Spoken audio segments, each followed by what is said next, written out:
आप सबका हार्दिक अभिनंदन, आपका स्वागत है। जैसा कि अमित जी ने कहा, इस देश के अंदर में एक ऐसा वातावरण है, राजनीति में ऐसा वातावरण है कि जब कभी कोई भ्रष्टाचार की बात आती है तो स्वस्फूर्त आम लोगों के दिल में आती कि कहीं न कहीं कांग्रेस या कांग्रेस के नेता इसमें इन्वॉल्व पाए जाएंगे। और लगभग वही स्थिति हमने देश की आज़ादी के बाद से देखा है। वैसे तो घोटाले उन्होंने देश की आज़ादी के पहले भी किए, लेकिन देश की आज़ादी के बाद लगातार 58 सालों तक सरकार में रहे, उसके बाद विपक्ष में और अन्य राज्यों के अंदर में सरकार में रहते हुए तमाम बड़े बड़े घोटाले जो इतिहास में दर्ज हैं, चाहे हम बोफोर्स की बात करें, कोल स्कैम की बात करें, बहुत सारे आज ऐसे हैं। छत्तीसगढ़ बनने के बाद भी छत्तीसगढ़ तो भ्रष्टाचार के मामले में यदि प्रसिद्धि दिलाई है तो 5 वर्ष तक इस प्रदेश में भूपेश बघेल की सरकार,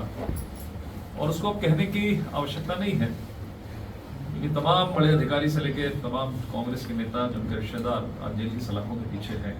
जमानत तक नहीं मिल रही है। तो उनका काम है भ्रष्टाचार करना और हमारा काम है हम उस भ्रष्टाचार को आम जनता के बीच में लेकर आए। आज जैसा कि आपको जानकारी प्रारंभिक तौर पर दी गई,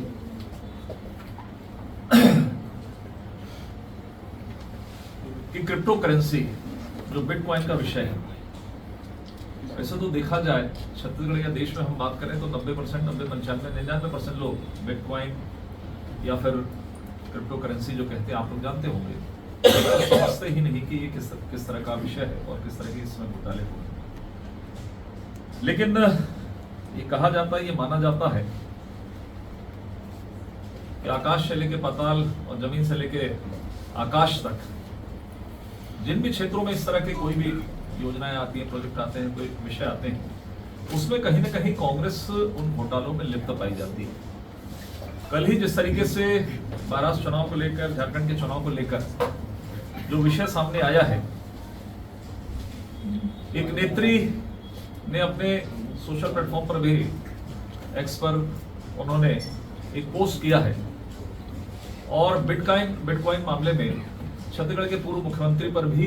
एक आरोप लगा है, कांग्रेस सरकार पर आरोप लगाया है। जिस तरीके से जो ऑडियो टेप सामने आया, आपने भी देखा होगा मीडिया के माध्यम से, कि महाराष्ट्र कांग्रेस के जो प्रदेश अध्यक्ष नाना पाटोले, इनका बहुत ही मधुर संबंध हमारे पूर्व मुख्यमंत्री जो कांग्रेस के यहाँ के नेता हैं भूपेश बघेल जी से भी बहुत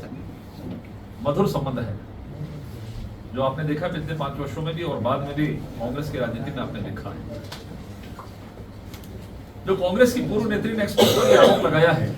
मैं उसी को आगे बढ़ा रहा हूं कि बिटकॉइन मामले में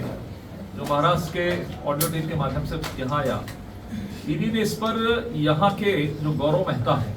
जो आम्रपाली सोसाइटी में रहते हैं, जैसा जानकारी मिली है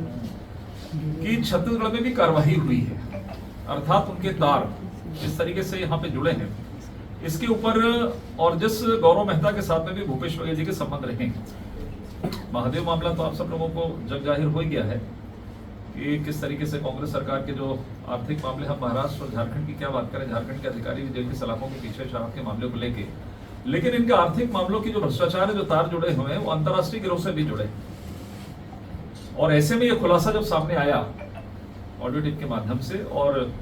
जो कांग्रेस की पूर्व नेत्री रही जिन्होंने अपने पोस्ट पर एक आरोप लगाया है, मुझे लगता है कि यदि किसी भी आर्थिक अपराध में या भ्रष्टाचार में छत्तीसगढ़ का नाम आता है और तार यदि किसी दिशा को इंगित करते हैं, तो उस पर संबंधित व्यक्ति को कम से कम छत्तीसगढ़ के मान सम्मान के लिए उस पर जवाब देने की आवश्यकता है। इसलिए आज इस प्रेस ब्रीफिंग के माध्यम से कांग्रेस को और खासकर भूपेश बघेल जी को, पूर्व मुख्यमंत्री प्रदेश के नेता है, कांग्रेस के सबसे बड़े नेता आज की स्थिति में, तो मुझे लगता है कि इसका जवाब उनको सामने देना चाहिए। जो ऑडियो टेप सामने आया है उसमें भूपेश बघेल जी का इन्वॉल्वमेंट इसमें प्रथम दृष्टया यहाँ पर दिखाई दे रहा है। राज्य में कांग्रेस सरकार रहते भूपेश बघेल सरकार के द्वारा अन्य चुनावी राज्यों में जो कांग्रेस के भ्रष्टाचार के आरोप भी जो लगते रहे, जो सिद्ध भी हुए, एटीएम समझकर यहाँ से पैसे जाते रहे, 5 वर्षों के अंदर में यहाँ से पैसे जाते रहे, अन्य राज्यों में पैसे जाते रहे। और जो मैंने कहा कि शराब के मामले में जो चीजें हैं, जो लोग अंदर हैं और ये तार झारखंड तक जुड़े हैं, वो आप सबके सामने है। भ्रष्टाचार के साथ में सवाल ये है कि भ्रष्टाचार के हर आरोपी के साथ छत्तीसगढ़ से भूपेश बघेल जी का इन्वॉल्वमेंट क्यों पाया जाता है? या उन्होंने इसके लिए कोई डिग्री ली है या पीएचडी लिया है? जो हर अपराध के साथ में, हर भ्रष्टाचार के साथ में पूर्व मुख्यमंत्री जी का उसमें जुड़ाव पाया जाता है। चाहे हम सौम्या चौरसिया की बात करें, जो उनकी ओएसडी थी, जो सबसे निकट होते मुख्यमंत्री के, जो आज जेल की सलाखों के पीछे हो, समीर बिश्नोई जी की बात करें, रानू साहू की बात करें, एजाज ढेबर के भाई अनवर ढेबर की बातचीत करें, जितने भी भ्रष्टाचार अपराध हैं उसमें कहीं ना कहीं कनेक्शन पाया जा रहा है। इसलिए इसमें भी पूरा संदेह नहीं, पुख्ता ही तरीके से, जिस तरीके से कांग्रेस के नेत्री ने इसमें वो किया है, और गौरव मेहता पर यहाँ पर छत्तीसगढ़ के अंदर में जो इनके ऊपर में जांच की गई है, तो मुझे लगता है कि कहीं ना कहीं पूर्ववर्ती सरकार के जो मुखिया हैं उनके ऊपर इस तरह की चीजें चार्ज होती है। 5 साल तक लगातार हम लोगों ने पिछले 5 वर्षों में हम घोटाले के खिलाफ आवाज उठाते रहे। उस पर यह कहा गया कि हम उनको बदनाम करना चाह रहे हैं, बहुत लोकप्रिय नेता हैं, ये है वो है, भूपेश है तो भरोसा, तमाम प्रकार की प्रोपेगेंडा कांग्रेस के नेताओं ने किया। लेकिन आज सर्वथा सब चीजें सिद्ध हो रही है कि एक के बाद एक जो घोटाले हैं उसमें कांग्रेस के नेता, साथ में इनकी इन्वॉल्वमेंट भी स्पष्ट रूप से दिखाई दे रहा है। आज कोई जेल पे है, कोई बेल पे है। मैंने जैसा कहा नहीं टूटेजा छुड़िया था नाम, उनका भी जोड़ लिया जाए तो अच्छा होगा। एजाज ढेबर जब एजेंसियां इन पर कार्यवाही करी,